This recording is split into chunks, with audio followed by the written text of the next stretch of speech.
Wonderful. I can actually hit the right button today. I'm busy typing everything I remember last minute. So good morning, everybody. Welcome. Shannon, am I actually here now? Yeah, you're here. Okay, good, good. Just want to make sure my video has not gone away and, lost forever. Good morning, Brew Crew, everybody there in the chat. It's good to see everybody this morning. And let me do something here real quick. There we go. Just want to make sure I see everything going on here. Welcome to another Brew and Activate this morning. Woo, yeah, we are excited to get into today's topic. Hopefully you guys are as well, but there's a crew already there in the chat. Welcome. If with that, Shannon, how are you doing this morning? I'm great. How are you, Eric? I am doing superb. Superb. If you know that reference, you can put it in the chat what movie I'm talking about. Um, it's a very good classic Gen X movie. If you know it, shout it out. Yeah, with that, welcome to another Brew Crew, Brew and Activate here. I'm Eric, call sign N1JUR. So if you're joining us for the first time, welcome. We appreciate you come hanging out with us this morning. Hopefully you came over from other other feeds or whatever be the case, but thanks again for hanging out. Just kind of wanted to say, for those that are joining first time, and looks like there's one or two there in the chat.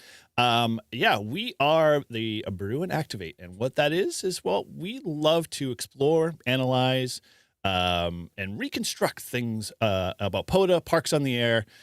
So whether you maybe done an activation, maybe you're a hunter or chaser, or you're just curious about the ham radio hobby, well, then you're in the right place for sure. So, every week we try to get together and we talk about the good, the bad, and interesting topics about parks on the air and kind of dissect them. And, hopefully we share some of that. And whether your tips, tricks, quirky moments that make POTA special, that's what's all about here for this week at Brew and Activate. So, with that, like we always say, grab your favorite warm beverage or iced, whatever, you fill in the blank, and let's dive into it this morning. So just a couple little housekeeping things that I wanted to do for you guys is we've turned off ads. So definitely appreciate everybody. Keep those super chats rolling in. From time to time, I'm going to, maybe do one of the goals here or there. But, the super chats obviously help, support the show and keep us going. So, just remember those little buttons there. Maybe, if you want to help support the channel and become a member, there's some awesome content for all of our member base that we're always pouring into and love sharing with you. So, head on over and make sure you subscribe, obviously, to the channel. But, if you can help support, we'd truly appreciate it. And we thank everybody who have definitely done that in the past and continue to do so going forward. So enough of those administration pieces here. Yeah. Well, before we start the stuff, anything going on with you, Shannon? How is your, how have you been in general? Well, yeah, first of all, you didn't even let me introduce myself. I didn't really So, introduce myself either, but if you don't you know us, I'm Eric, N1JUR, and she is. I am Shannon, KC1OHT here in the United States, or 2 Echo Zero Oscar Hotel Tango across the pond in the United Kingdom. Yes, sir. And I hope everybody had a great weekend. I don't think we talked about this too much last Friday, but I guess we can talk about it here today. Of course, it was Veterans Day on Tuesday. This past Sunday was Remembrance Sunday over in the UK, a very important day to remember. I was actually able to watch the Remembrance Sunday ceremony from the cenotaph for the first time, thanks to my VPN and BBC One. So if anyone else actually also watched that, feel free to comment in the chat. Mm-hmm. And that sort of inspired me to actually do a POTA this week. It was a rather chilly POTA. There was some snowflakes in the air. So, if you also experienced snowflakes on Tuesday, then tell us all about it.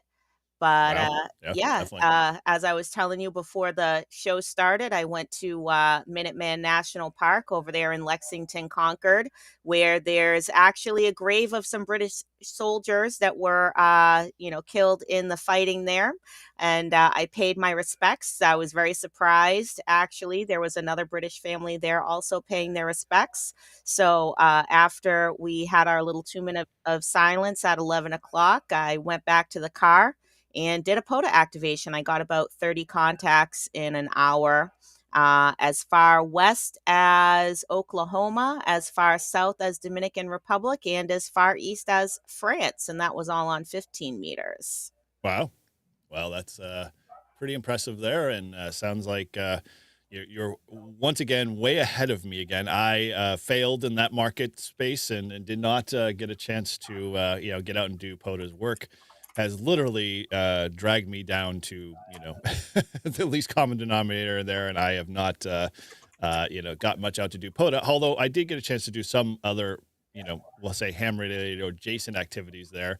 We'll talk a little bit about that maybe a little later there, but just want to do a little quick plug there. Thank you again, Ham Radio Hef. We appreciate the $4 super chat there, and thank you again for that. And so, yeah, outside of that, I think we've got some awesome stuff that we want to get into today, and I'm kind of all over my map. I'm trying to follow my script, but my brain's just thinking 9 million other things today. So with that, my apologies up front, but either way, let's kind of start this thing off here. We're going to get into our usual and start with our POTA minute here.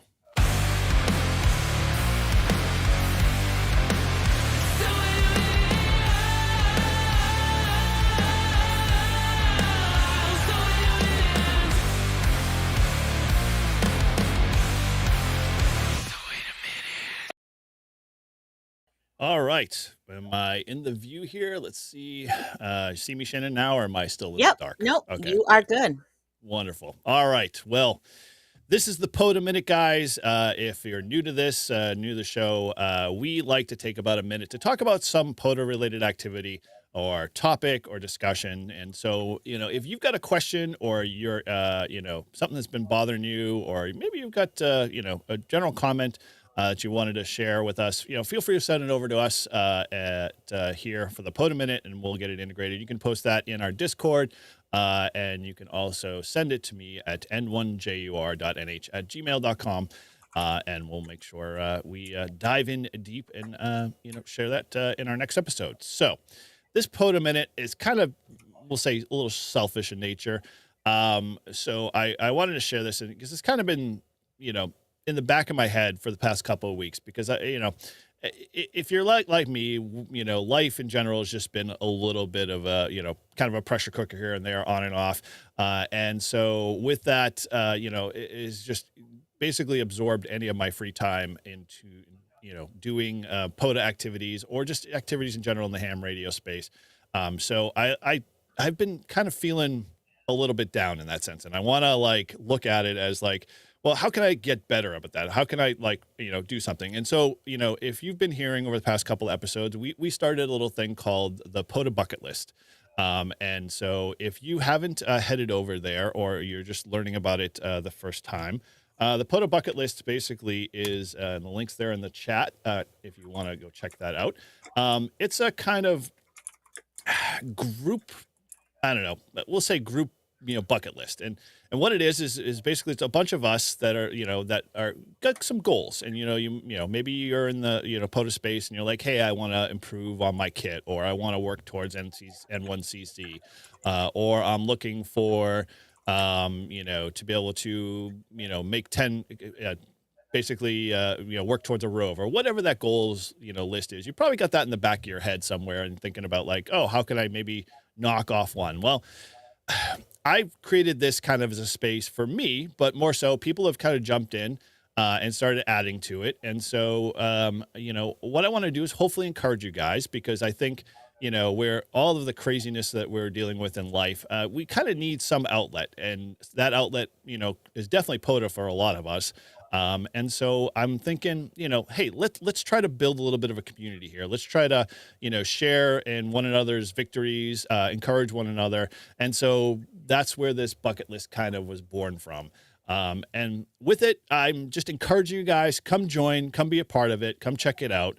Contribute your lists. And what I'm going to start doing over the next couple of weeks is I'm going to start reaching out to those folks and seeing if we can do either some like online, Discord channel, or, something more like a month, quarterly meetup or something like that, on either face to face or even just on, Zoom, or here at N1JUR on this channel, and just, kind of just share each other's thoughts, encourage each other, kind of get out there, egg each other on.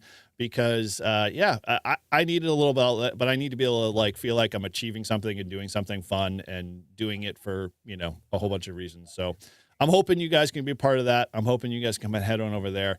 And so that's my POTA minute, I guess, for the week. And I know Shannon, you just get out and do it all the time. I mean, come hell or high water, you've got, your radio gear on your back, and you're out doing it no matter what. So I applaud you for that. Well, when I set my mind to something, then, I don't back down. So, even though when, like this Tuesday, I got out there and I thought that I was going to maybe sit at a picnic table and activate, and then I realized it was 33 degrees and windy. I was like, you know what? We're gonna, shift gears here. We're gonna activate from in the car. We're gonna have the mag mount on the roof, and it's gonna be all good. And you know what? It was. Yep. Yeah. So she is the model POTA citizen, folks. So do like Shannon.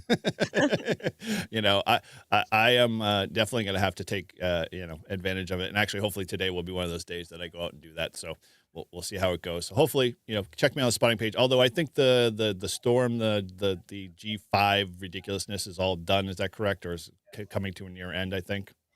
When I checked the solar conditions yesterday, they looked much better. But yeah, so that was actually kind of lucky, right? Because on Tuesday it wasn't too bad.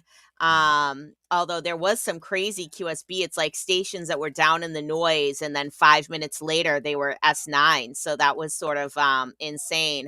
But I think I lucked out on on the day that I chose to do the activation, because if it had been one day later, I mean, we would have just had all those X class. Radio blackout. There would have been nothing. So Yeah. Okay. Well, hopefully, positive, knock on wood, then today will be a little bit better. But I did see a comment there with Ham Radio Playground.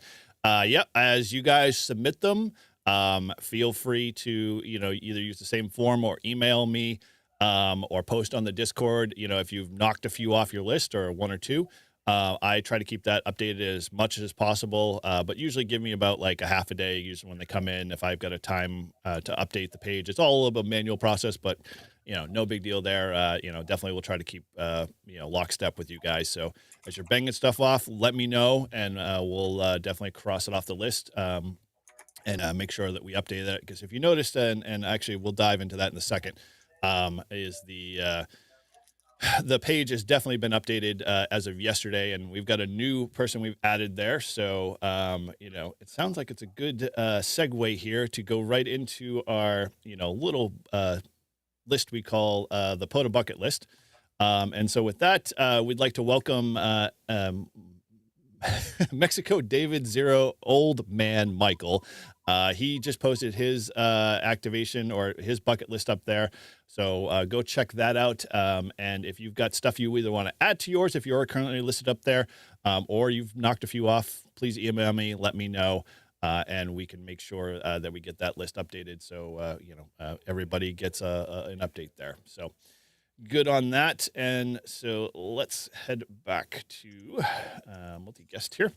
So with that, we are going to, have a lot to talk about today with, our topic, because I spent a little bit of time researching and kind of coming up with a better, kind of topic, because some know about what we're going to talk about very well and use it to their advantage, and some are just like, well, what's the purpose of me doing a late shift versus, say, an early shift?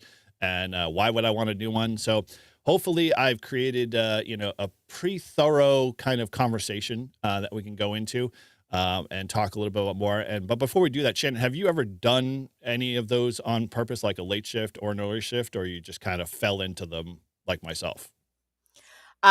No, I have never intentionally gone out to seek out late shift or early shift. Okay, cool. All right, well then you're in for a treat for sure because I think hopefully some of this stuff, will definitely be helpful for you guys today. And if it is, definitely let me know. I also want to throw out there really quickly, like I have been saying since day one, we're building a field guide, and so I wanted to kind of bring that attention to folks here a little quick before we start into today is that over on my website, n1jur.com, this is the POTA list that I have up here real quick. So to get back to, a few people's comments, yep, this is the most update one here. And so as we basically strike stuff off, we will remove from the list. But what I had mentioned earlier, and I've been mentioning for a while, is that we are putting together a field guide.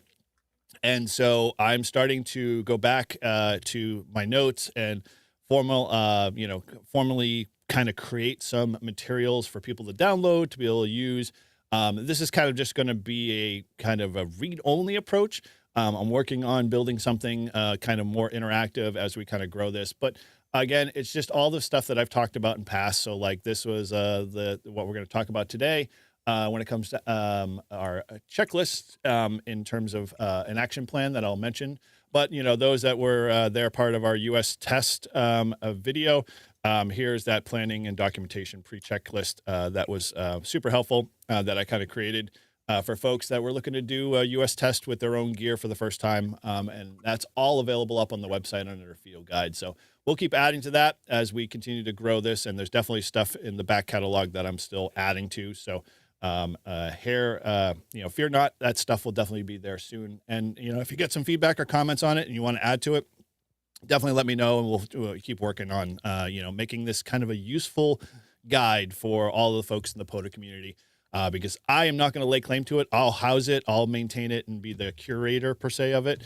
But eventually I think if it grows wings and grows up, then, we're going to find a new place for it where everybody else can contribute and really kind of just make this something, much bigger for the community as a whole. I mean, could So this be called a POTA wiki? it could be the problem. My current website provider, I'm a Squarespace user. So trying to integrate a wiki is going to be a little challenging in terms of the interface. It can be done. I just have to do a little bit more effort to, coding the back end to get it to all work. So that's the plan, is to eventually have people contribute and make updates along the way. And wiki is a great format for that. So yeah, that's kind of where we were going with that. So, all right. Well, enough of that. Let's head back to our view here. Why am I going here? I wanted to put out a little quick poll here because I love doing polls. I'm a big poll guy. I wanted to see what the consensus is with folks here. Have you done a late shift? Have you done an early shift? Have you even know what they are or how to figure out when, a certain park is a late shift or an early shift? So I'm going to do a quick poll here real quick while we're going into the discussion this morning. And so the poll is really simple, easy. You can use hashtags in the chat there. And all of the the answers are in the brackets for which choice you want to make. And so just throw a pound sign, whatever it is, in the poll there. And this thing will catch up automatically and update as we kind of chit chat here. So we'll go over to our multi-guest screen. They're calling those hashtags these Tags. Did I days. say pound sign? Yes. You Sorry. did. Yes. That's how old I am, but just get over it. We were just talking about earlier how we were loading VHS tapes. And if you're from New England, you might know the name Demoulas or just the basket, as they said. So it kind of dates us there a little bit. So as that's kind of going on in the background there, I appreciate everybody participating in the chat. Yeah, so we're going to talk late shift and early shift. And so I just want to preface this is that this is a topic that came out of a listener in our Discord there. So if you have not been over to our Discord, you can definitely head over there and check that out. That is, let me shut this one off. Where is the stupid? There we go. Sorry. Our Discord here. The link's below. Let me post that in there just in case you have or need it in the chat. Is a great place. So it's been really thriving community.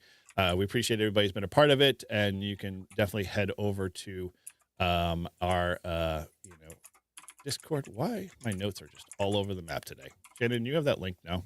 I have to grab it. Oh, For the Discord.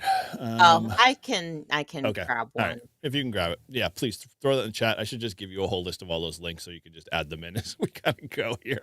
Because That would involve planning. Yeah, it would, And but we don't we do know, yeah, we're not good at that. That's why we live stream. All right. So sounds like so far there is not a lot of folks that, or actually, no, it's pretty almost even. Some have, and some have never done one at all. So it's interesting to see. Let's head over here. So, So I was just gonna say, and I was typing it, but then now you made me just post that link. it. So I'll just Okay. say it. Sure. So the people that are saying nada, if you go on the POTA app website, and if you go on your profile and look under awards, I bet you'll probably find that you have at least hunted as Yes. an early shift or late shift, and you probably don't even know it. Mhm. So definitely take a look at the the POTA awards page, kind of scroll all the way down to the bottom there, and I think that's where you can kind of see like how close you are getting to the next awards, and it'll tell you, how many parks you've hunted or activated as either early or late shift. So I bet you've done it by accident and you don't even know. Yes, that tends to be the response from a lot of folks, is that they never really understand, what it was, and then they realize all of a sudden they start getting these awards for early shift, late shift, and whatnot. And so, yeah, I think we're going to touch upon that for a little bit. Hopefully, it will clarify for folks what those terms mean and why the heck you did it, because it was a thing that I stumbled upon and have used a little bit. I really need to take more advantage of the benefits to it, because it kind of helps you build your skill set and understanding bands and propagation. But at the same time, being prepared for, those scenarios, like what types of antennas you bring, radio gear, and, other accoutrement for, the environment that you're going to be in. So cool. All right. Well, we'll let that keep humming along in the background, but looks like pretty much almost an even split there. So let's go over to my lovely whiteboard session here, which I've got up over and set up here. And with it, so we've got basically, let's start here at the very top. So obviously with the late shift and early shift, it's somewhat confusing for most folks because they don't understand what it applies to and how it applies to a park. But what we're going to do is we'll define this first. And so let me kind of give you the, English Oxford dictionary term or POTA dictionary term of what we think early and late shifts are. And so to start things off, obviously, here's kind of the definition of early shift. And early shift really is just the start of the activation window. And we'll get into where you can find that, how you can locate that really in a bit.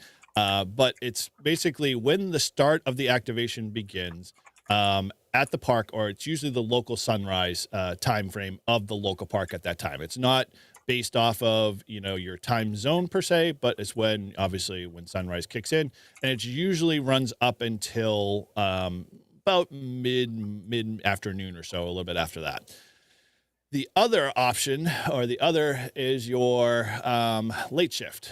Late shift is obviously the latter portion of the day. So that's, 9 times out of 10, afternoon hours, after usually lunch tends to be kind of that break in the divide. And again, this is very much defined, in the park criteria, which I'll refer to in a bit. And it depends on obviously a lot of other variables. So that saying out loud seems very muddy for a lot of folks. It's like, well, is it this? Is it not this? Is it this? It is. It's a loosely fitted kind of time frame, and it's really only defined by what the park it dictates. So, where you are physically in a time zone, where you're physically, in the terms of the time of day, all determine whether you're an early shift or in late shift kind of structure. So with that, we've kind of got this challenge that we're faced with. And so let's pull up my quick screen share here. With the park, in the park's app database, every park's got a definition. And just recently, I think I can't remember exactly when they instituted it, but it was, I think, in the past couple of years, a little bit after COVID or when they did their last major, kind of enhancement. They included this early shift and late shift field in the park definition. And let me caveat or preface it this way, is that not every park has it defined. And I don't know why that's the case or where that information can and should be updated. But I think the intention at one time, the POTA community was hopefully going to allow some kind of way to update this from a community type effort. But I don't know where that went or how, or if it just kind of fell off to the wayside. But part of that was this early shift and late shift component. And what it really provided is that it gave you a UTC defined time by the park. Now, who created that or who enters that? I'm assuming it must be the park coordinators, because I could go to, this happens to be a park I activate often when I'm in the Andover area in Mass. But if we go to my Kilo Rail Trail Park, which is in Nashua, you'll see that it has based on location, specific times coming soon. That's been like that for who knows how long. So it's like, why is it that some parks have it, some don't? It's a mystery to me. I don't know. It's something I'm going to probably reach out to the coordinators. Maybe they can provide a definition a little bit more about what that means. And who updates that stuff. So just know that, buyer beware as you're starting to search for your parks and you're trying to figure out if your local park that you've been activating for a while, what the late shift time frame and early shift time frames are.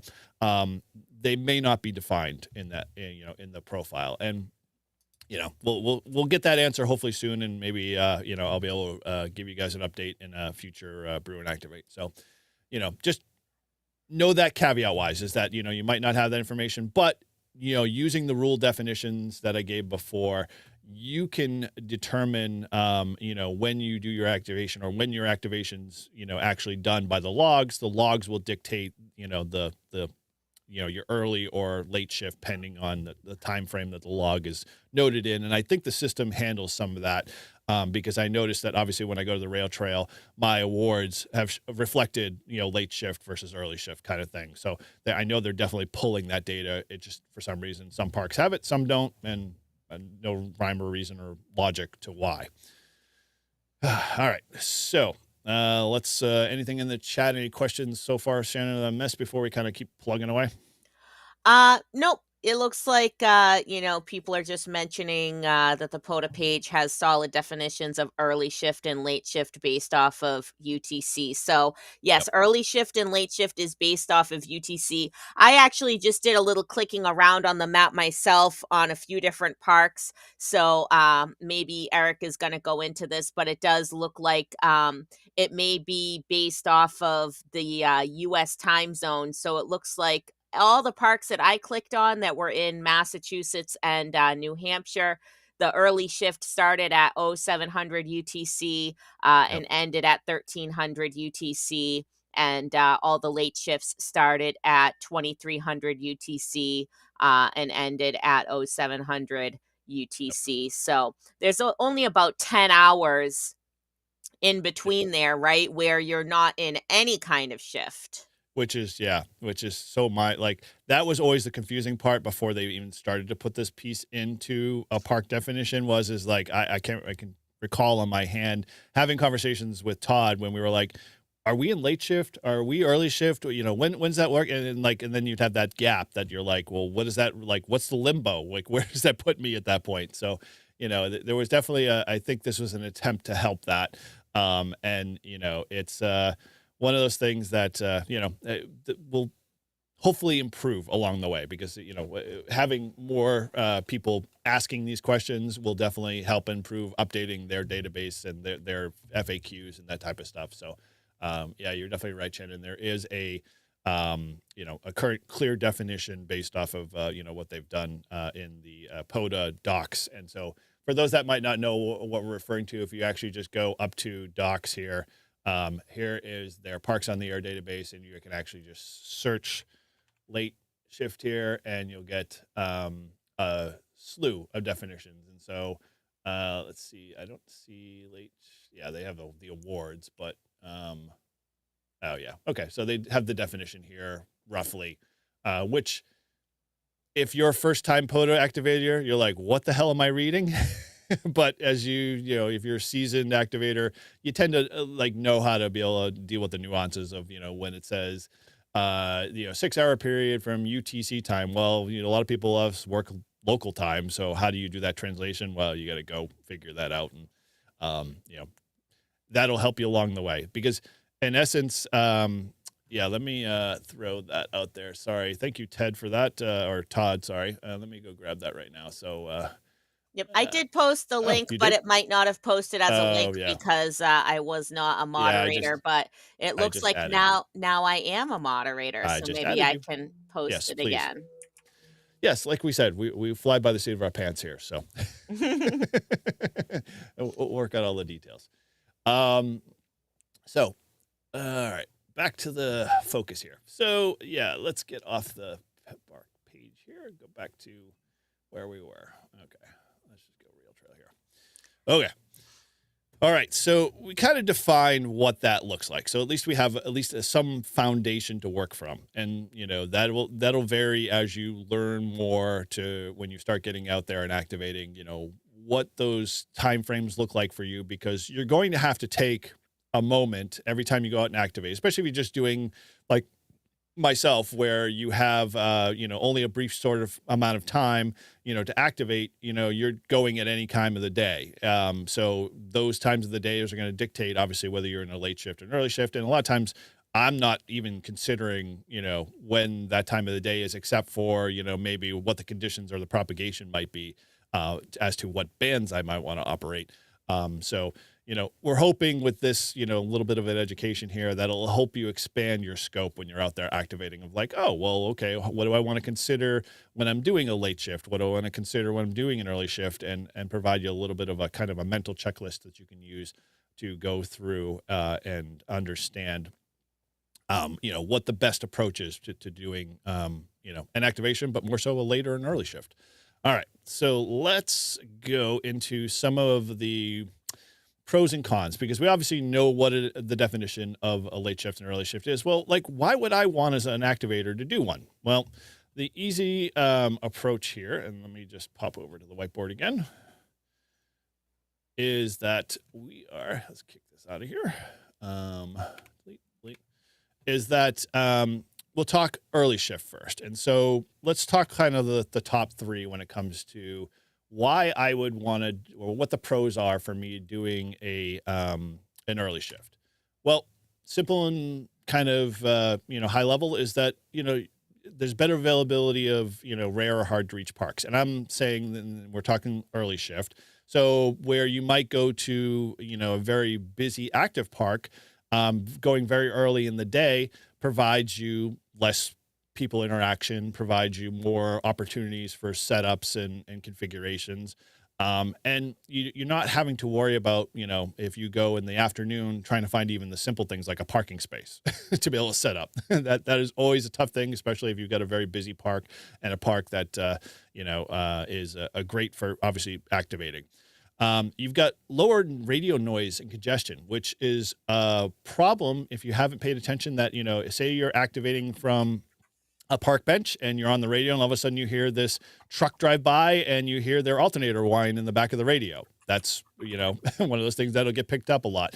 All those atmospheric noises, all of those localized noises from vehicles and people during the day, a lot of that gets almost falls off, and you almost get a better noise floor and the whole ordeal. And then the last one is that, it might be cooler, especially in the summertime. It'll definitely be a little bit warmer in the fall, winter time because the sun's getting up a little sooner. And you might have a better opportunity, like I mentioned before, for setting up for the best conditions for your antenna, your radio, the park bench, and that type of stuff. So those are kind of the three top things that I was thinking of that would be the pros for early shift there. Anything maybe I missed, Shannon, that you want that we should throw in that list, or I think we got it covered. Well, as Ham Radio Hef mentioned, there are awards based off early and late shift. And we all, as ham radio operators, we love awards. We want that wallpaper printed out and covering our shack walls, right? We do? No. I have a frame for that. I don't like the paper all over my walls. What? I have issues with curling of the page from gravity taking over and that type of stuff. If you ever want to see my shack, I mean, you can't see it back here, but I've got two photo frames that basically roll through my QSL cards and roll through all of my POTA awards. So I display them, but I just don't display them the paper form. Well, that's no fun. It's wonderful You because I might get as well just have a digital picture frame, That's right? exactly what it is. It's Oh, literally a digital picture digital. frame. Okay, well, there you Yes. go. So I just I send the PDF to the digital frame, and like I'm actually just looking at my last park to park or the Rhino that I just did for my Rove, and so yeah, it's there and rolls through and reminds me of how great it was to get out and activate. So yes, we will touch base with the awards. We're skipping ahead a little bit, but no problem there. All good.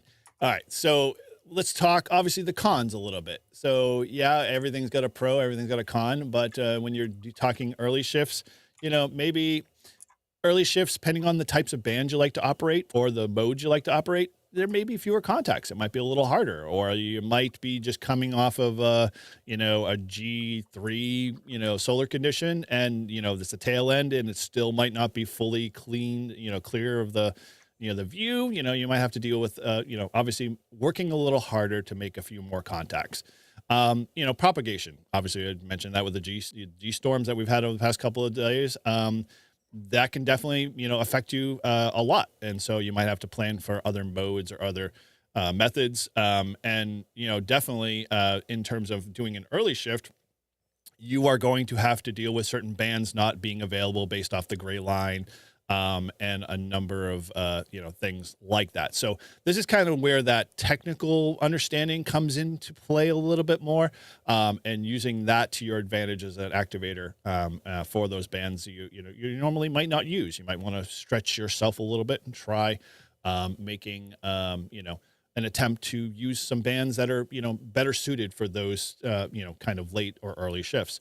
And then obviously the big thing, around here in New England, we don't really have that as much, although there have been one or two parks that I've had to hike in, but never really had to been removed from or asked not to go into a said park, is definitely park access.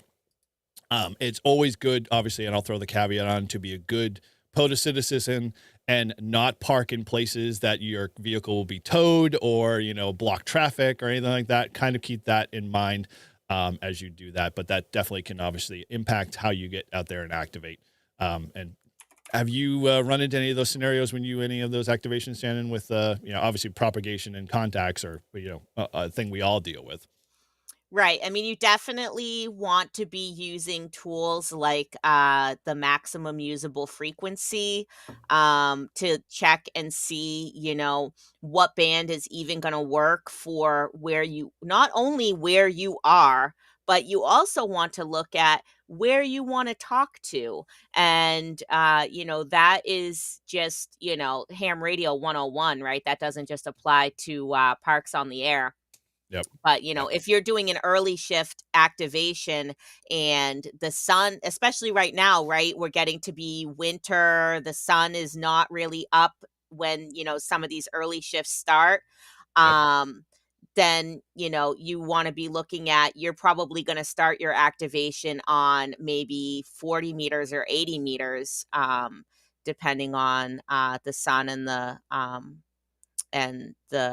maximum Condition. Yeah. usable frequency. Oh, those three-letter words again. Don't be talking the muffin luffs there. Most people that is a thing everybody remembers studying for when it comes to the test, but then when they finally get out in the field, they're like, "What's that again? What do I need to know that for?" As Todd says all the time when it comes to studying for his extra. What do I need to know that for? Yeah, you need to know it. It's an important important tool. Which we should definitely have a topic around that. Talking about muffin luff and a few other things and how you use it to your advantage, because we need to get some smarter people on to help us with that process. But yeah, it's really some good stuff. So okay, well let's talk the late shift. So obviously we did the pros and cons of an early. So let's do the pros and cons of a late shift, just so you might get a good sampling of this. All right, so you've got the late shift, and so we'll talk pros here. And these are kind of the top three that I came up with. So obviously, late shift, you're going to be dealing with more operators on the air. It's a guarantee, pending on, obviously, if you follow the late shift schedule here in New England, you're going to see from like 1 to roughly 9, 10 o'clock, or a little bit earlier than that, sorry. And you're going to get more hunters depending on the bands, the conditions, what mode you're using.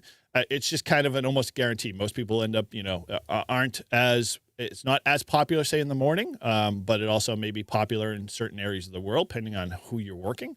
But if you're US based and, you're here activating, yeah, you're going to find that there's going to be a lot more chatter on the band and a lot more people out there to make contacts with.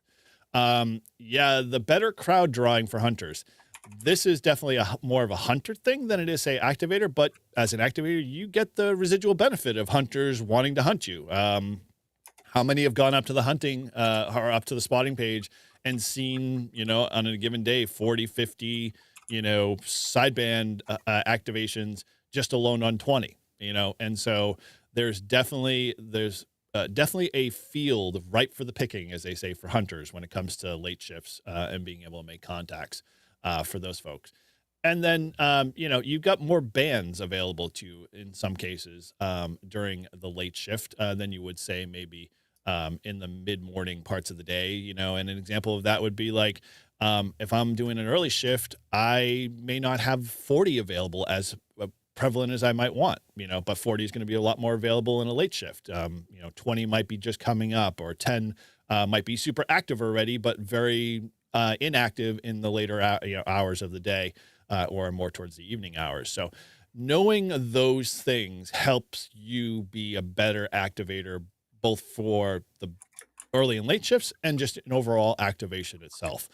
So any of those kind of tools you play with, Shannon, at all, like in your mind, like when you're out there activating, like, so you did the Veterans Day activation, were you thinking what bands are going to be on, or were you just like, I'm just going to try whatever I got and go with it? Well, I mean, you know me. I almost always like to start on 10 meters where I can. And, I always check my maximum usable frequency, and 10 meters was open, to Europe and the United Kingdom. And, but, I actually wanted to hunt around and not really call CQ. I wanted to hunt park to park, but there wasn't that many spots on 10. There was only a couple. There was none on 12, and there was only a few on 15. So, Mm-hmm. Mm-hmm. I did kind of end up, I got one park to park in Texas on 10, and then I ended up switching to 15. And I ended up just calling CQ and making my contacts that way. But Right. Yep. Yeah, you definitely hit the nail on the head. I mean, in essence, even though the spotting page might give you like a indication as to what's out there, it might be the actual reverse opposite of that. Of like, I've been on the spotting page and seen 40, 50 stations, and I've heard maybe 5. So yeah, it's like that kind of ordeal that you have to, know those two key things that Shannon's been mentioning and saying over and over again: the muff, the luff, the conditions.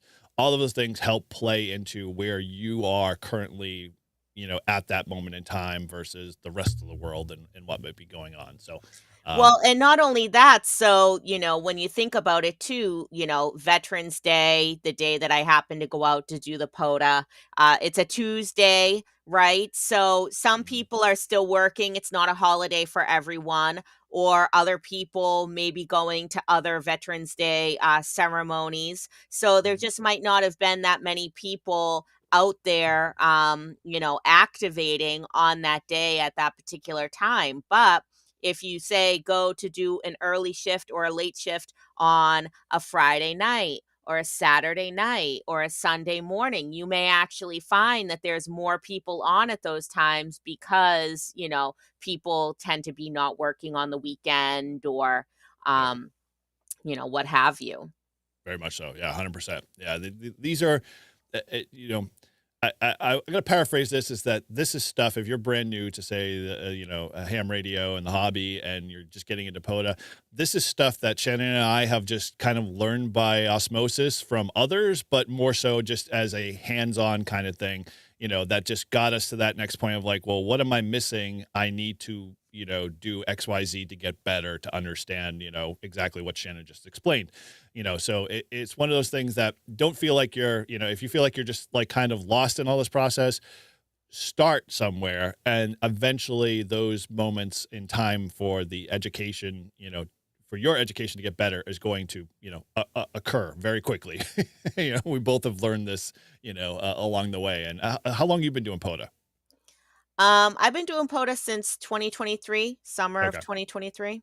All right, so I'm right around 5 years now. So yeah, I mean, in essence, in terms of all those 5 years is definitely giving me a lot of understanding and skill. But I've also gotten to places where it's like you get frustrated and you're like, why is this not going the way I want it? It should be like, Sadly, I came off the solar high, and so like now I'm having to learn how to like not dismiss the fact that 20 meters is always busy. I'm going to make contacts all the time. Kind of mentality that you lock in your brain that this is like shooting fish in a barrel. To now you have to work at it. Now you have to spend a little bit more time understanding, solar conditions and times of days and all of that stuff, which is very much why I think late shift and early shift is a really good thing to have under your belt and trying to get better as an operator.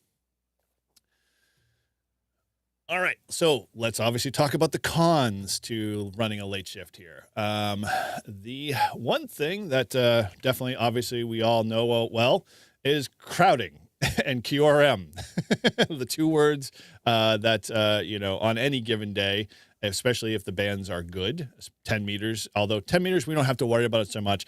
It's more like 20, the popular bands where we have very limited frequency space and not a lot of opportunity to kind of spread out and expand our elbows.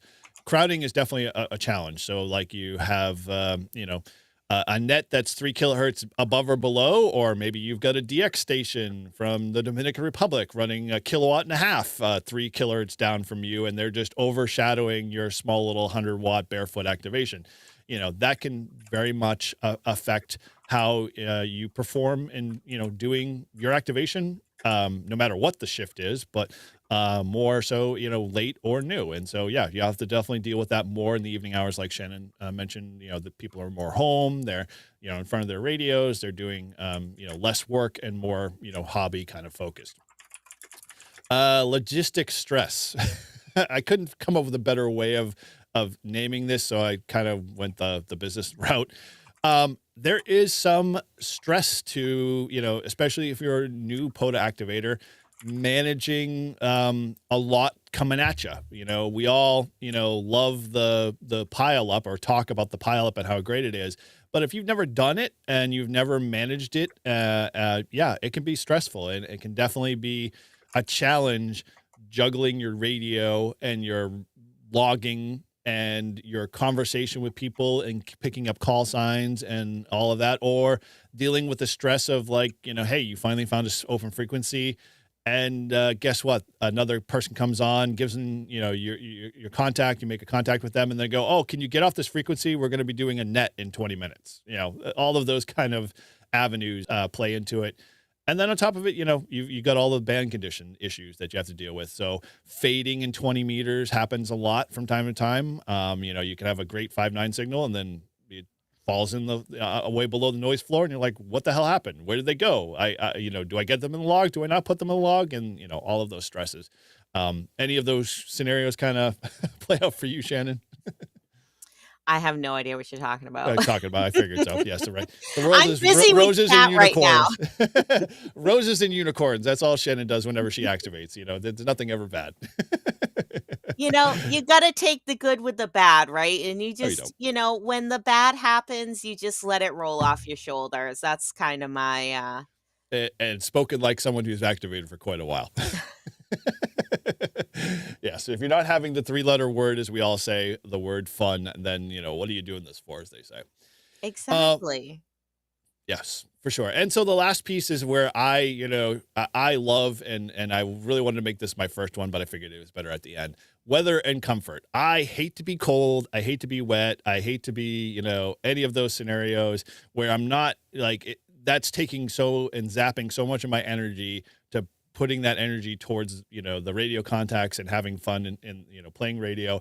I will spend probably more time in that department, I think, preparing and sadly, I think I spent more time checking the weather, figuring out what it's going to look like when I'm in those areas, and then having the appropriate backups for my comfort levels than I am about worrying about whether I remember to bring my coax or bring the right antenna or, have a tuner for a random wire kind of thing. And so I'm learning how to change that a little bit, but yeah, you'll never find me not ready to have comfort when I'm doing an activation. Well, yeah, I mean, that's like I said, on Tuesday it was pretty cold. So, I just ended up activating from inside the car, which, is something that you just kind of have to do in New England at this time of year. Yep. And in terms of crowding, as WD0OM said down in my channel, always have at least one plan B. So, if you guys remember when I did the POTA activation at Fort McClary State Park there in Maine, and I didn't even realize it was the North American QSO party. So I could not find a space on 20 meters. I don't know if I could find a space on any band to even call CQ, right? Mhm.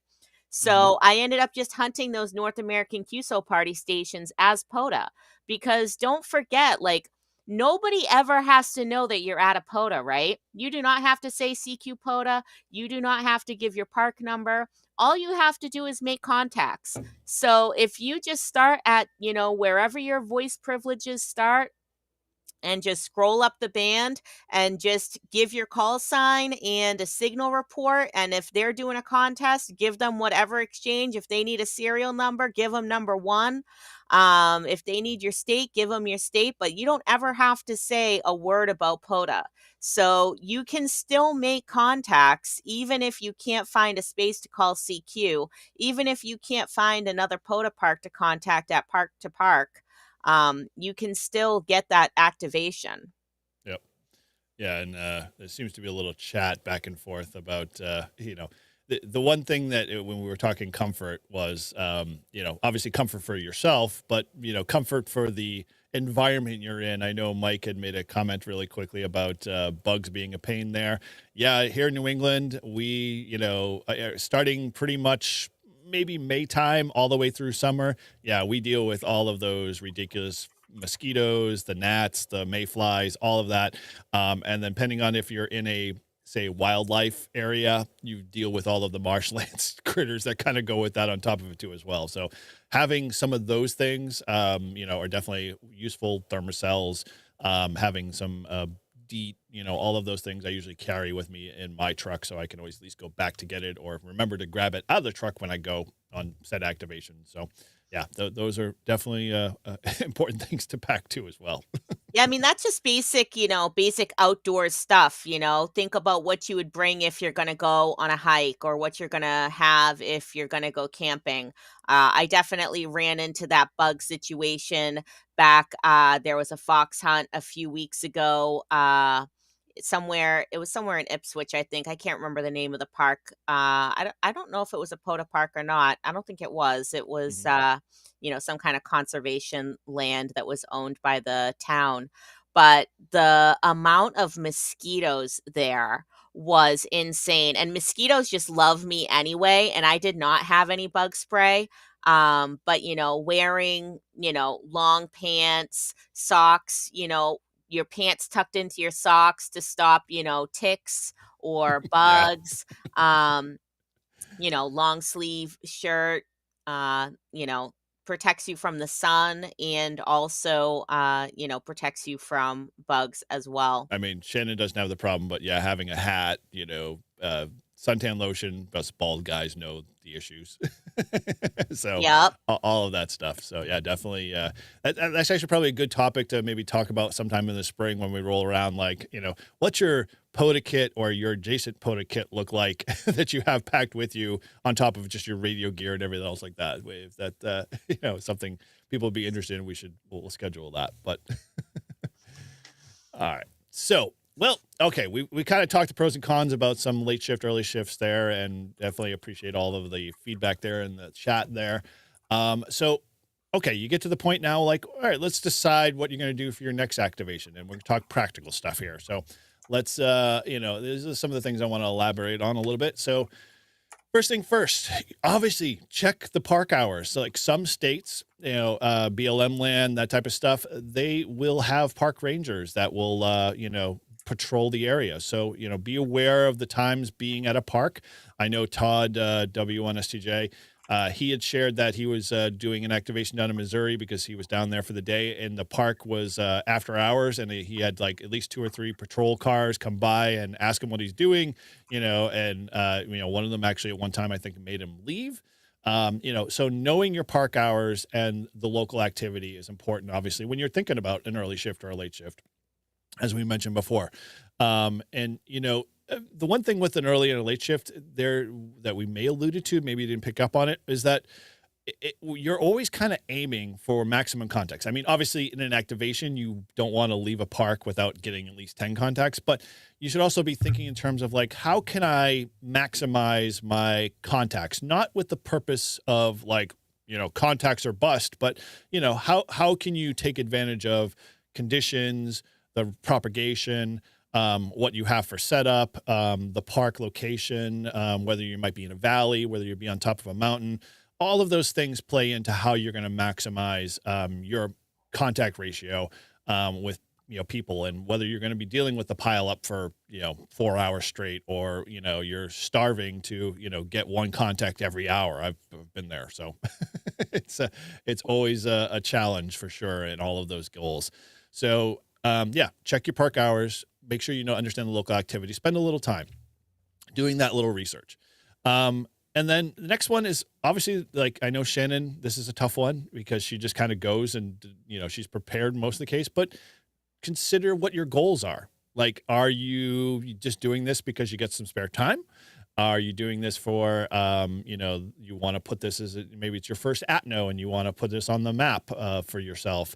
Or maybe you're working towards a kilo or an N1cc, or you're a paper chaser and you're trying to, maximize your, contacts. These are all tools that can help you kind of plan for that, because, late shifts, early shifts, all of those, most people may not think about when they're going out to do an activation, but if you consider those pieces along the way, you'll find that you'll be able to maybe get to that end goal, whatever that goal is. And again, back to the POTA bucket list, maybe those goals are on your list. Like, I know a few folks have the N1cc there. I do. Those are things that late shift and early shift can help you, maximize and getting closer to those many bands, many contacts kind of scenario. The one thing that Shannon definitely alluded to that I'm a big proponent of is obviously plan for your hybrid approach. Like, perfect here in New England. Well, it was freaking cold out. It was 33. She did not want to be outside. She could have prepared for it, but in essence, you got a great vehicle, turn the heat on, throw a mag mount on the top, go to town. There's nothing wrong with it, right? Yeah. I mean, that was sort of, we talked about, a couple weeks ago, the winter weather, how to keep warm in the winter and do POTA activations. And I think I mentioned, winter is a great time to do a POTA rove because you can, get 10 contacts at one park, start your car up, get it all heated up, get yourself warmed up, and drive to the next park. Very much so, yeah. And if you've got that time for sure to be able to space it out, yeah, you can definitely take breaks in between your activation and warm your car up and unthaw the windshield if it's that cold. You don't want to attract the wrong people thinking that they're you're doing something weird. So yeah, kind of keep that for your own safety too as well. I think I very much try to keep my views clear because you never know in a park scenario, especially if you're in more of a remote area. You want to keep safe. So Well, always remember that. especially, late shift, if it's Mm, dark, yeah. you want to make sure safety is key. So if you're going out there, if you're going to be by yourself, if you're going to be, whether you're in a car or sitting at a park bench, uh, make sure you're looking around, being aware of your surroundings. Let someone know where you're going and how long you plan to be and when you plan to be back, because safety is number one, right? And we don't want any of our ham radio family, our family, getting hurt out there on a POTA activation. Yep. Well said, for sure. Little ounce of prevention goes a long way. So, all right. Well, so yeah, maybe in terms of planning for what I call a hybrid approach, set up early. Here's a good example of some of these. Set up early, and then maybe as you're activating, if you're going to go for the day, you have the opportunity to schedule to do that. Well, then take a little bit of a break and then switch to a late activation, or maybe if you've timed it, you can set up a little bit early, start, don't start until like maybe a half an hour, 45 minutes, to, the point of you can at least make some contacts or 10 or 12 contacts for the first late shift and then roll over or the early shift and then roll over at the, whatever time frame locally into your late shift. And example was I know Grouch was down in North Carolina and he was activating on 40 meters. Same thing. He started a little early and then literally he realized, oh, I'm going to roll into the late shift. And he was able to, make basically two separate logs and get the contacts for both. So it's one of those good planning strategies. Definitely helps maximize the number of contacts you can get.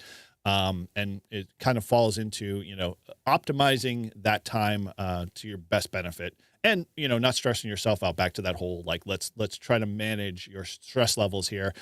So, shifting that around and helping, yourself and your activation is going to benefit you in the long run. And then, the other ones I'm thinking of is maybe you go out with another activator. Well, there's no reason why you can't do a split. So I can do the early shift and, my best friend can do the late shift, and basically you're still getting those contacts, but in essence, one person's in control of the activation as a primary activator. I mean, you still obviously both have to, do a dual op scenario, but you're not, managing the whole entire thing on your own. So think of those, kind of those terms, how you can spread the load, how you can take the best approach to both making this fun and helping all the stuff that we kind of alluded to in this, our, comfort levels and antennas and propagation. So the next one, factor and propagation and the bands. Well, we alluded to earlier that, obviously Shannon goes out, she checks the muff, luff, she checks propagation, she does all of those things. How long does it usually take you? 2 seconds. Okay. So for me, I spend like max 5 minutes if I do it. And a lot of the times it's very helpful. I mean, you obviously know what you're going to do because you can take that information and as you're driving to the site, you're like, oh, okay, I now I can set up for 10, 20, and 15 or whatever. And, you kind of use that to kind of plan out your strategy while you're en route. Is that kind of how it works for you? Yeah, I'll look at the conditions before I decide if I'm going to go out, or, if I already know that I'm going to go out, like what happened on Tuesday. um I'll look when I'm sat there at the park and just see, okay, what's the maximum usable frequency? All right, it looks like I'm good on 10, so I can go ahead and start on 10. If I looked and it looked like that it's not open on 10, but I have to start on 15 or 17 or 20, then I'll just know that's where I need to start and I'm not going to waste my time with those other bands. Right. Yeah, and that's actually what I was gonna, get to that you already touched upon. It's like you're in the mornings. Well, 40 and 80 are probably good bands for you to kind of start with. Maybe you're in the afternoon or, right in that middle gap, 20, 17, 15, 10. Those are all bands that you can, use to your disposal. With that, it helps you get better with your equipment and knowing how to tune your antenna for 10 meters or 15 meters or whatever. Because how many of us, and I'll raise my hand first, when you first got your vertical or whatever wire antenna, or more so just in the vertical world, because you were like, oh, I got to go buy a vertical. It's easy to set up. You figure out after busting, your head open 3 or 4 times to try to figure out how to get the damn antenna right in the, 1-to-1, SWR, because everyone's like, oh, it's got to be 1-to-1, and, as we all learned eventually, no, it does not. You could still do less than 3-to-1 and still, have a good activation. But how many times have you ever gone back to your antenna and set it up for anything else? Like a lot of times I go out with Todd, and Todd's one Buddy Pole Pro is set for 10 meters all the time. Never changed. Hasn't done anything else because it's been good for him. But if you ask him to change it, he's like, oh, well, I got to go through that whole process of figuring it out. So understanding, the balance of bands and modes, and then your equipment help kind of, build into that whole factor and propagation process. So the last piece is kind of staffing and assistance. And, it's more so, if you do these activations on your own, this obviously doesn't really play into it. And so you might have to just change your strategy around a little bit. But, you've got people with you, you're doing a dual activation with somebody else, work. If you've never worked with them before, have a little discussion, who does what, who gets the antenna, who sets up the log, who gets, the station, table configured, that type of stuff. Have those discussions, do a little planning, because it'll go a long way. But more so if you've got people that you've activated with constantly over and over again, and you've developed a rapport, you're going to find that it only becomes like second nature. You go with somebody that are like, oh, well, they've done these 3 things automatically because they just know, hey, that's my role. That's what I do. And you get it done, and you get activating quickly. And, you do that. I do that a lot when I go out with Paul, I go out with Todd, and we pretty much, know what our roles are, and then we just do them. And, it makes it that much smoother. We don't have to worry about, hey, did you forget this? Or do I have to remind you to do this? Or, whatever.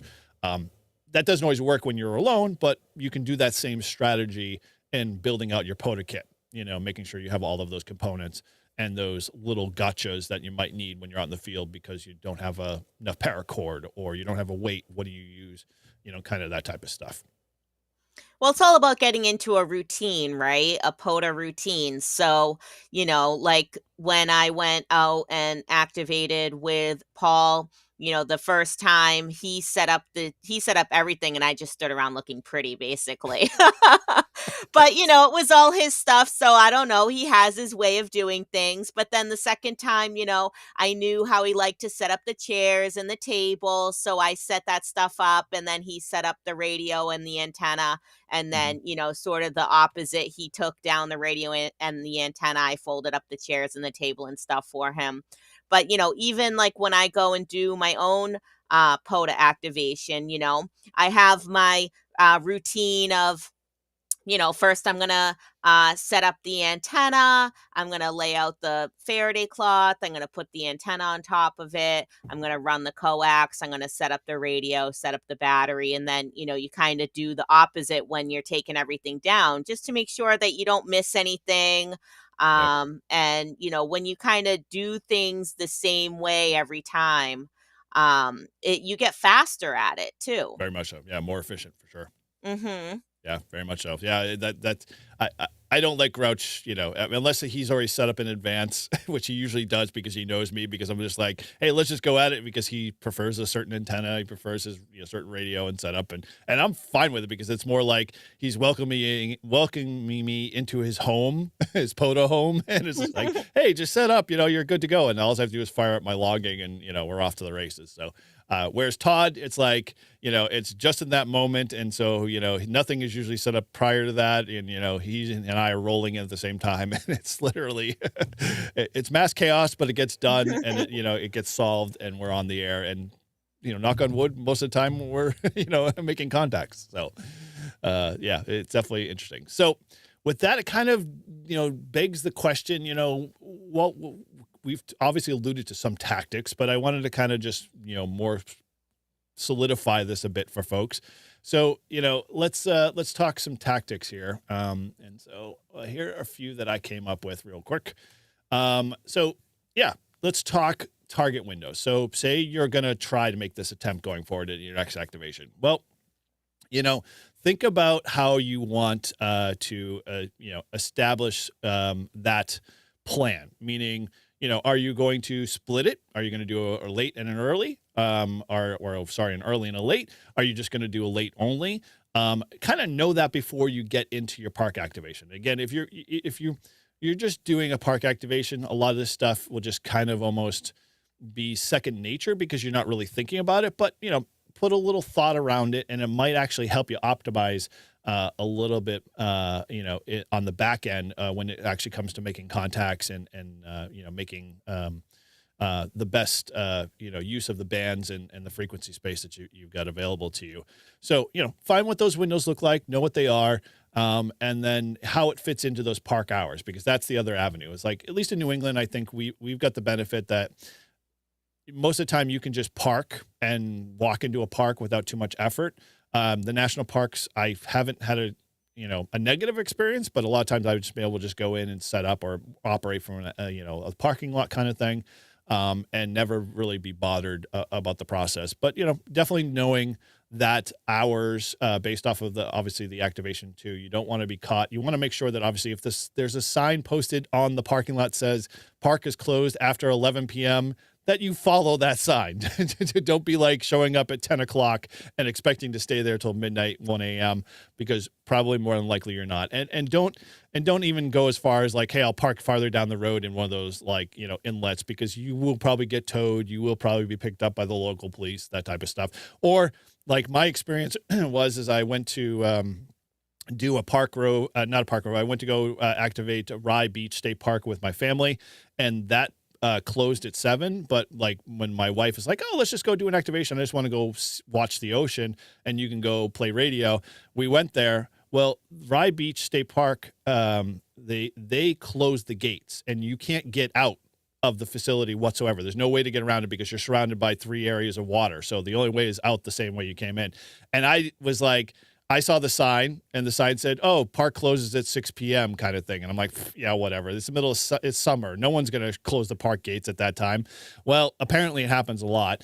And thank God the local, police are, not jerks about like giving you a ticket. So, we set up and I activated for an hour, and then we got back in the truck, and then I pulled out, and the gates are literally closed and locked. And like, it's not like you can move the gate out of the way because they literally bolt them.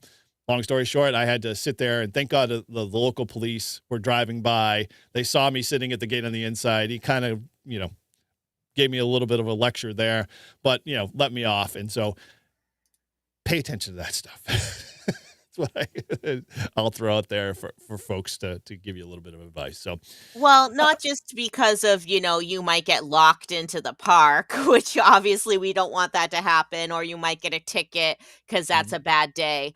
But we want to be good stewards of amateur radio, right? And we want to be good stewards of POTA, because if we go around and we're going into the parks when they're closed and causing all of this trouble, what's going to happen is it's going to ruin it for the people that are following the rules. And then they're going to say, you can't be doing radio here. And we don't want that to happen. yeah, So, no, the rules are there for everyone and for everyone's safety. So let's go ahead and follow the rules, even if, we might not always agree with them, like a beach closing at 6 o'clock in the summer. That sounds a little silly to me, but the rules are the rules, and they do apply to you. very much so. Yeah, and as Ham Radio House says, obviously having that relationship with the park rangers can definitely go a long way. But along Shannon's lines, be a good steward of ham radio, because you guys all are ambassadors in some form or fashion. So don't mess it up for the rest of our future generations that are out there activating. All right, so we'll talk about setup optimizations. We probably don't have to get into too deep on this one, but keeping it simple is, I think, the best takeaway for this. Don't overcomplicate it. Try it, but don't try to do everything all at once. Try to do a little bit as you kind of learn how it all works in terms of how understanding time zone shifts and propagation and all of that stuff.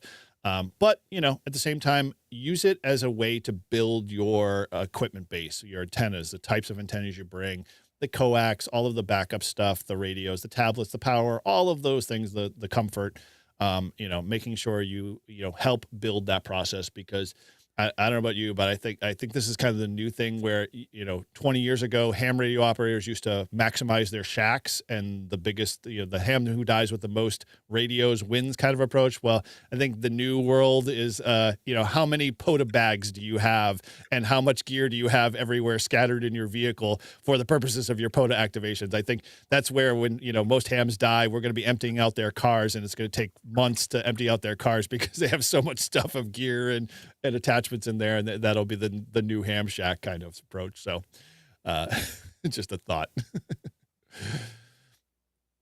All right.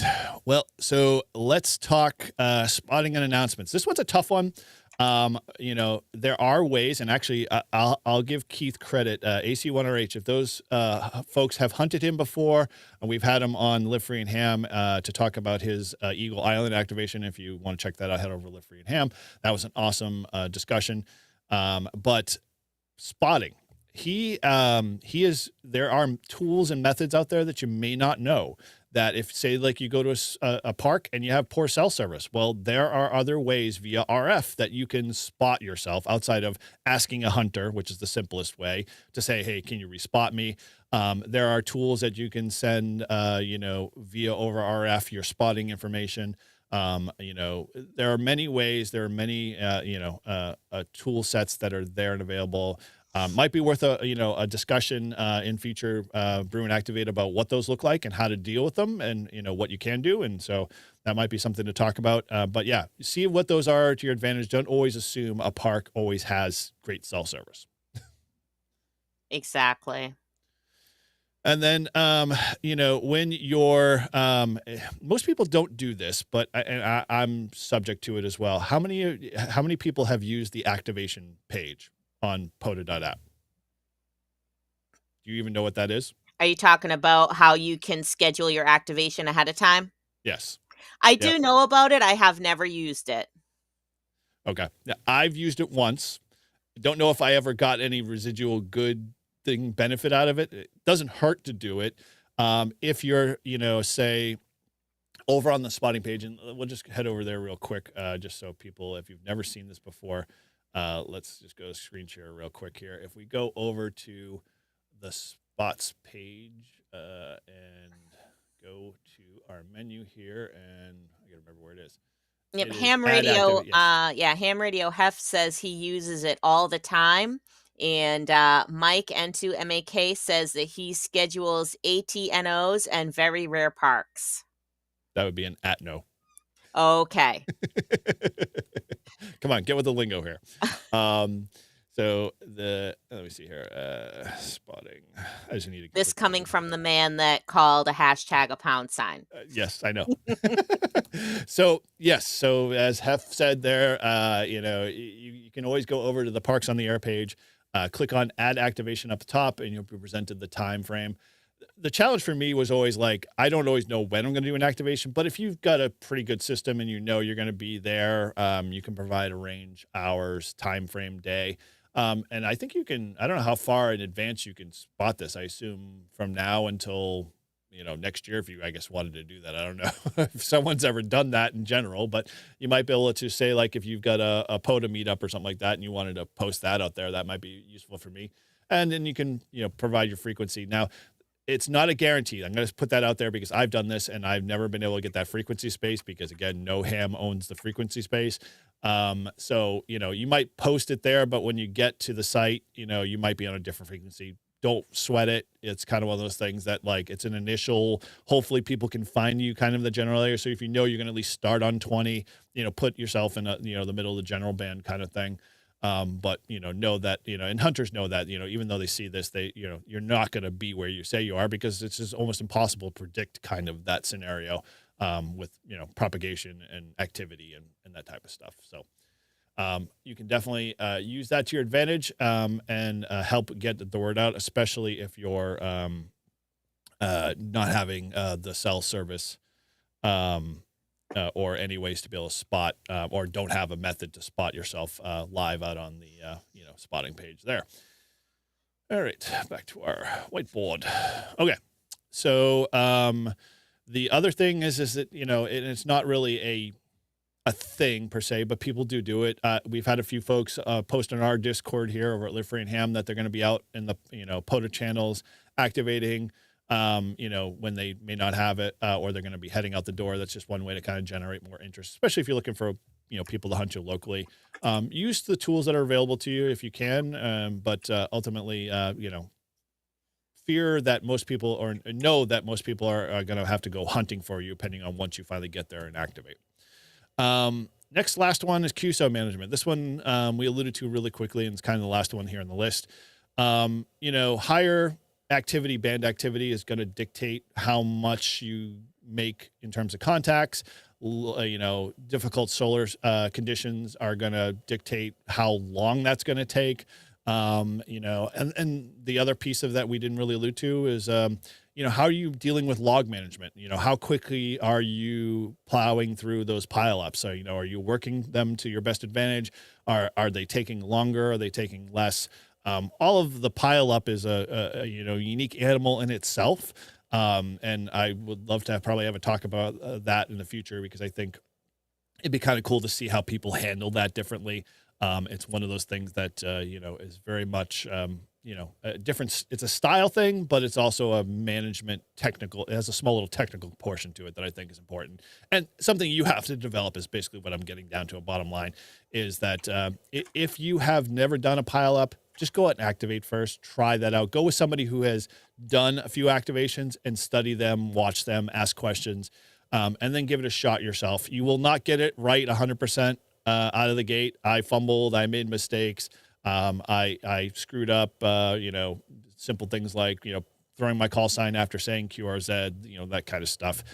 You'll figure out what that rhythm looks like and develop your own rapport along the way. And then the last piece, actually, we already kind of touched upon that. I won't beat that horse to death. All right. So any questions there in the chat at all before I kind of just give somebody a quick example? No, we're just arguing about whether or not it's a pound sign, a tic-tac-toe board, a octothorpe, or a hashtag. So maybe that needs to be our next poll. Man, we're gonna become the polling channel, if anything. Hey, whatever brings more engagement, I say. Okay. Yeah, well, we'll have to talk offline about that one. All right. So let's kind of dive into, again, an example of what I think, and this is a very rough one. I didn't really fully flush this one out. But I'm going to post kind of maybe what an example, 2-shift activation kind of looks like. And again, this is, your mileage may vary, your style and your approach and your equipment and all of this stuff will play into it. But let me kind of share what I think, and give you a reference to kind of work from here. So if we've got a 2-shift activation, and this is playing both early and late shift together. So let's see if it rolls off here. Let me drag this over. All right. So, it's going to scroll off the screen here. So I'll read it as anyway. So, all right, we're talking about early shift. So we're starting early shift on a given day. And again, this is on your local, based off your local park. So you get up, set up, you get configured. You're going to start at around 8:30 and you're going to run till about 11:30. Well, you've got basically to your advantage the bands. At that point, whatever mode you're going to be running will obviously improve or change the scenarios to your contact quantity and frequency. Start on 40. If you're CW op or your sideband, those are great bands. The gray line is changing and shifting. You'll probably get depending on where you are located, more DX, either West Coast or East Coast. You start to work stations that are on the long path and that type of stuff. And it's going to give you more of a regional footprint of the, if we're talking United States here, you're going to see a lot more of the United States based off of where that gray line shift is. And again, this goes back to understanding gray line and muff and luff and all of that. You're going to just set up a quick kind of camp. I would say FT4, X, which when I mean that, I was thinking like an FT1, 20, and again, whether you throw power at it when you're running barefoot or you're a QRPer, that radio can, be whatever it needs to be or whatever your standard POTA radio is for yourself. Bring one or two antennas. I can't say this more than enough. Bring a dipole, bring a vertical. If you can bring a coax switch with you, then the more power to you. You can switch between those two antennas to be able to pick up more, contacts either way, depending on if they're weak signal or, strong signals. And then, keep your power, maxed out at 100 watts. I know there's been some conversation with a few people that I've had about, amps and that type of stuff. Let's start, with 100 watts. Tends to be a good feel. But if you're a QRPer, then, start there. Go with what is comfortable is the best way to approach. Goals. Obviously, want to get a baseline log, get established. You'll probably be somewhere in the range of 20 to 30 QSOs, depending on the conditions, depending on what you're doing. And, you're going to easily make a lot of contacts very quickly to be able to activate the park. At that point, look at the setup, figure out what bands might be good. At that point, take a little bit of a pause. Maybe you want to shift, depending on the time frame you're in and you're getting more up towards the 11:30 time frame. Shift to one or more of the, the newer, not newer bands, one of the other bands like 20, 15, 10, kind of look in those spaces. Start maybe 10 would be a good, at that point, 10 is probably already starting to get warmed up, starting to come alive. Especially here in New England, 10 is very, active from mid mornings to just about mid afternoon. And then it starts to fall off a little bit. Explore those bands, take a break, call QRT for a little bit, go out, bring your lunch, whatever, get some water, walk out, stretch your legs, take in the scenery, breathe in the fresh air, do all of those fun things that you're very much, not paying attention to when you're in the heat of the activation. Just take a pause, kind of assess what's going on, how you're feeling, what's the thing looking like. And then now this is, the point where you can restage, reset, roll right into your late shift. In that point, now you've got a lot more bands available to you. You've got, some of the, activations on the 40 you can still take advantage of, but, 20, 15, 17, those bands are all going to be available for you, whatever mode you're running. So take advantage of them, pop around, basically hunt as a, activator, figure out where the space is that you want to set up for home, and then go at it and try it. And then don't be afraid to change things up a little bit. Like I've done a few activations where I started on 10 and then we were like, oh, well, let's go to 20 for a little while. And we go to 20 to try to reach those folks that, maybe just out of the skip zone kind of thing.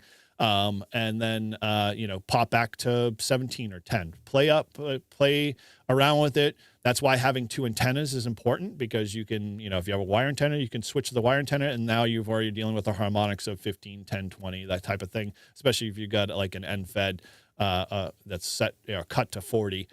You can definitely use that to your advantage. And the vertical might take a little bit, more of a tuning scenario to be able to change the band, unless you've got a Mad Dog coil with the Lazy Dog attachment, which, check out my video if you're interested in see how that thing works, because that's where the gold is.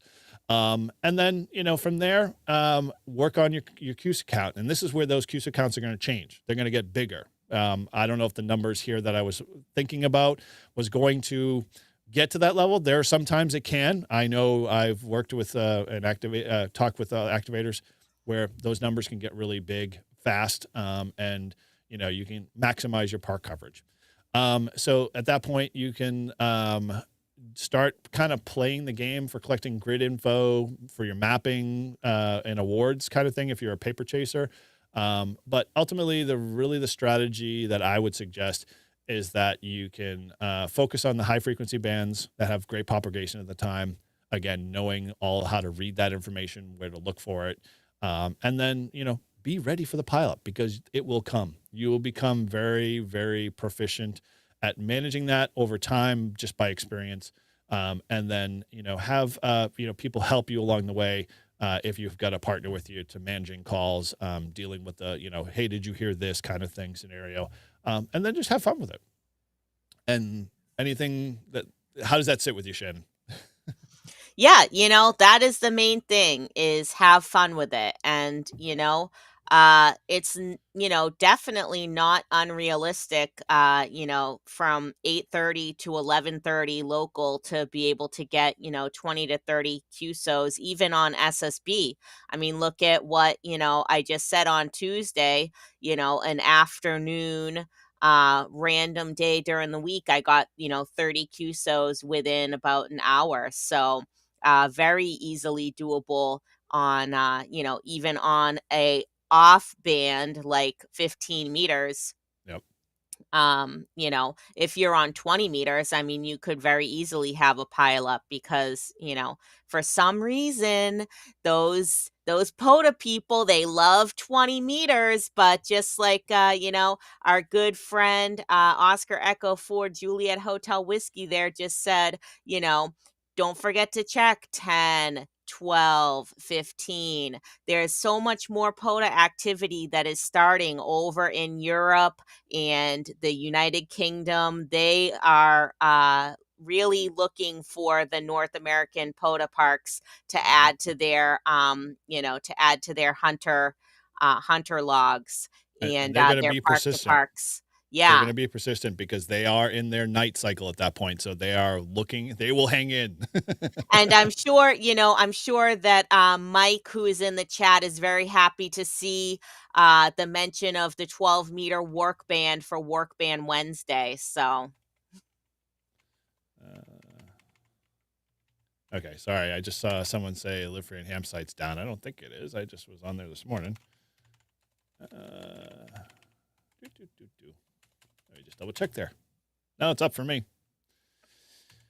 We all working. There's the URL just in case you need to go to it. Since I saw that in the chat there. Yeah, I think all that's great advice for sure. And definitely useful, to take advantage of, because you have a lot to your benefit as an activator that a lot of people don't really pay attention to or know of because they get comfortable.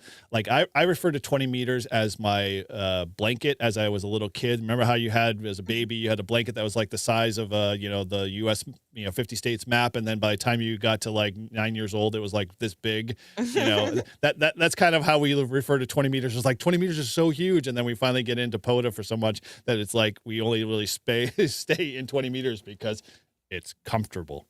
yeah, it's like your safety net, Exactly.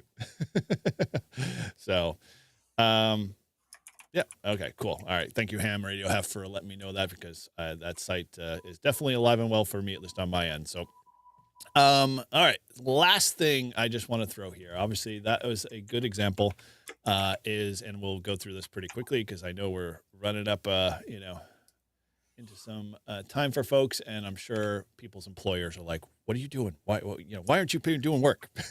So here we go. So here's a couple of common pitfalls to avoid here, and these are just kind of stuff that I kind of came off the top of my thought process as I was doing this. First one is a overloading one shift, and this goes back to our 20 meters kind of thing, or the 20 meter approach. Spend time not worrying about maximizing the contacts as the only thing. Know that, your log is, you really only need 10 to make an activation at the park. And really, that's totally fine because, as I alluded to in our example, once you get to the late shift, you're going to find that you're going to have a lot more opportunities to make a lot more contacts. In essence, and all of those contacts as a whole goes towards the credit of the park as your overall number. So know that you don't have to stress, trying to optimize it or just solely focusing on one thing over another. The other one is inadequate power or misconfiguration of gear. This is a problem a lot of us still struggle with. This is know thy equipment. Bottom line, use US test. If you weren't there for our Brew and Activate episode where we talked about using US test, go back in the replay there, check that out. We have a great guide over on n1jur.com that goes over stuff that you can do for US test to be able to know your gear, understand how to be able to, set up the radio, how to get it tuned, what the frequency, how to adjust your frequencies as a basic, but more so, how do you use your filters? How do you read SWR? How do you know whether or not you're maximizing power? Know your, whether you have chokes or need chokes or should have chokes. And then how to adjust like simple things like your vertical antenna. Like don't just set it and forget it. Use those other bands that antenna can do. Take advantage of that, know how to tune that, know how to be good and proficient in those sense. And then the logging is always a struggle for a lot of people. If you're like Shannon, paper works perfectly fine. Use it if you think so. If you prefer that, have that as a backup, because there are times that my logging application, I thought I charged the night before. For some reason it wasn't. And I had 16%. And by the time I got through the pile up, I had no percent. And then my log in laptop shut off. And so having a backup, you can just pick right back up and not skip, miss a beat.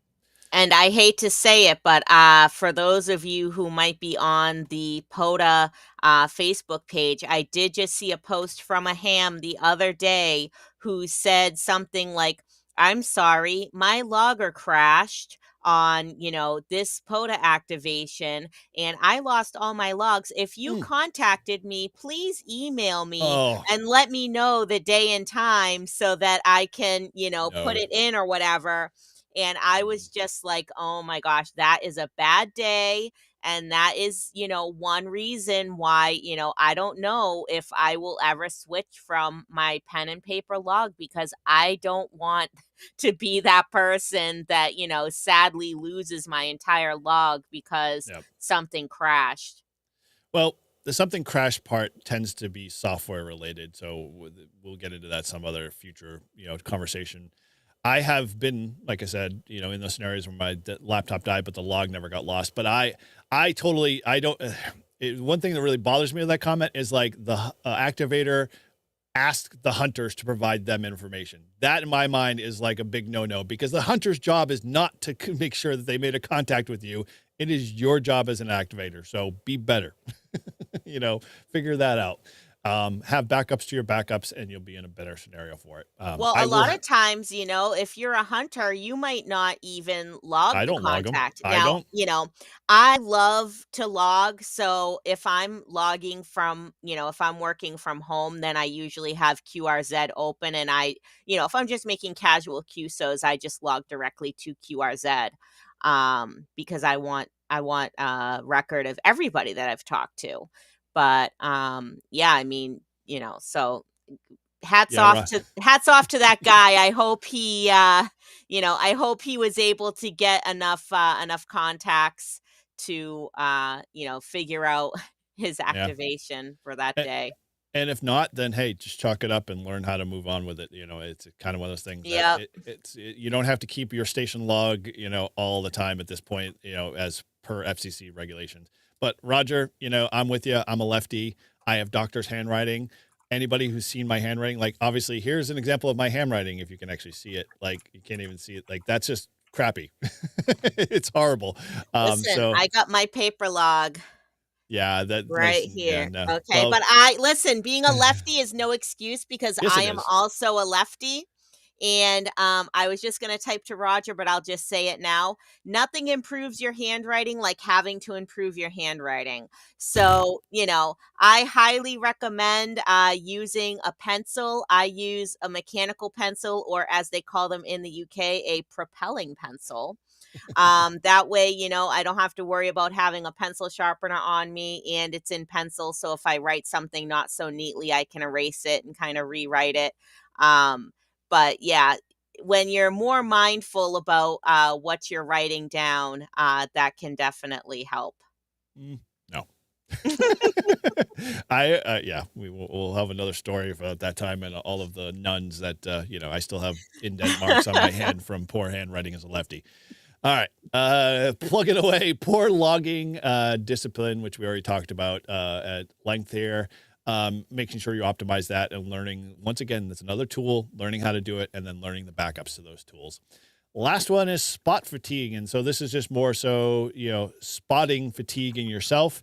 A lot of us are like, and I've been witness to it several times, is like they get so excited that they're in the middle of the pile up and that they're doing an activation for 4 hours straight that they've lost track of time. And then they're wondering where the heck all of their energy got zapped. Well, yeah, recognizing that, refueling, taking a breaks, totally acceptable, definitely important for the process, especially if you're going for that long-term kind of goal.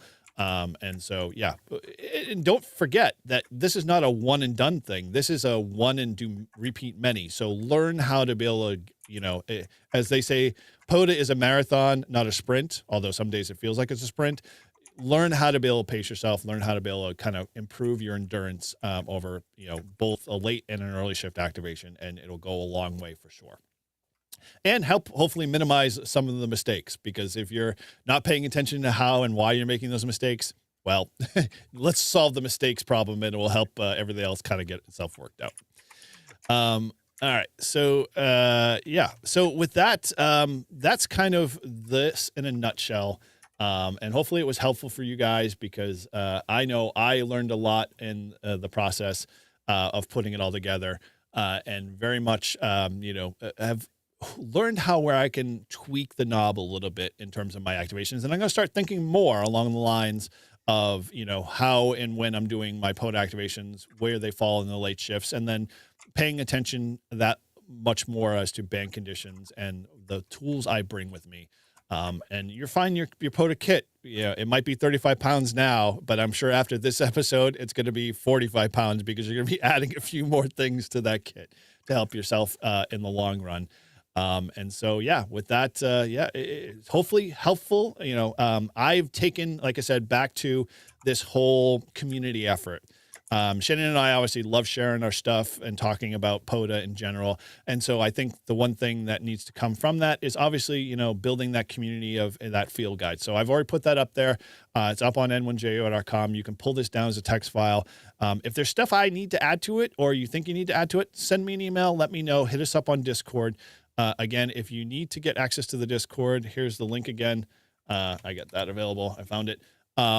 And feel free to come join us. Come hang out in the N1JUR Brew and Activate channel there. But feel free to peruse everything else. So Liffrey and Ham Discord, because that's what it is. It's not N1JUR specific. Has got a lot of different people, a lot of different takes, and a lot of awesome stuff. So head on over there, check us out, be part of that community. And we'd love to, continue to build upon this. And so that field guide was going to grow and keep growing as long as this is still going on forward. And it's going to be freely available at the very end to everybody and anybody who might want it. And, we're going to definitely capitalize on Shannon's idea of building a wiki so more people can contribute on the fly and really add to this. So, all right. Excellent. We got a member there. Thank you, Whiskey Delta Zero, Old Man Ham Radio. Appreciate you being a member. And thank you again for everybody who gave super chats today to help out. Again, this was a commercial-free live stream here. I've turned that off. So, definitely help us keep that way. Your super chats and your memberships always help us, keep that going. And so with that, hopefully you enjoyed, this stuff. I know it was a lot. I don't know about you, whether you feel like your brain's like ready to explode, Shannon.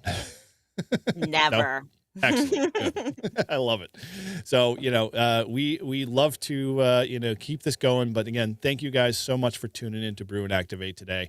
I hope you enjoyed all of the stuff that we talked about today, and we'll definitely be picking this up again next Friday, 10 a.m. Eastern Standard Time, as always. So, as we like to say, make sure you like, subscribe, definitely subscribe to Shannon's channel if you haven't yet. She is definitely, very much a part of this community here, and is a wonderful support, and we love having her on here. And she's, we're going to give her more, admin controls here. So she's not like going 9 million ways and 6 ways to Sunday, as they say. So, definitely do that, and be part of the community, because, without you guys, we're just sitting here talking to ourselves, and we can go have coffee because we live here in New England. So it's not like we have to be in front of a screen to do that, but we enjoy having you guys on to be part of that. All right. And as always, like I keep forgetting, but they are very integral, check out all of our sponsors, because those guys help support, N1JUR here. And hopefully we'll get them to do it with Shannon soon.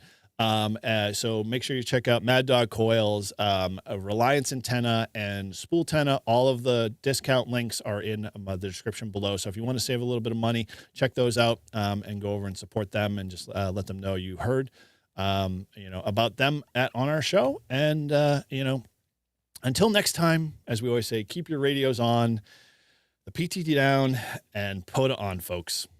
Yeah, for sure. POTA on. And Mike also mentioned that next Friday, you're going to get a double dose of us, because not only is it going to be our regular Brew and Activate, but it's also going to be Yes, Northeast Ham Radio Happy Hour live stream next Friday, the 21st. So that is true. Yep. be ready. You're going to get an early shift and a late shift of KC10HT and N1JUR. So very much. Yeah, true. Right. I didn't even think about that. we'll have to paper log that one, because I don't think there's an actual official electronic log format. But all right. Well, with that, 7-3, folks, and we'll catch you later. 7-3 POTA on, guys.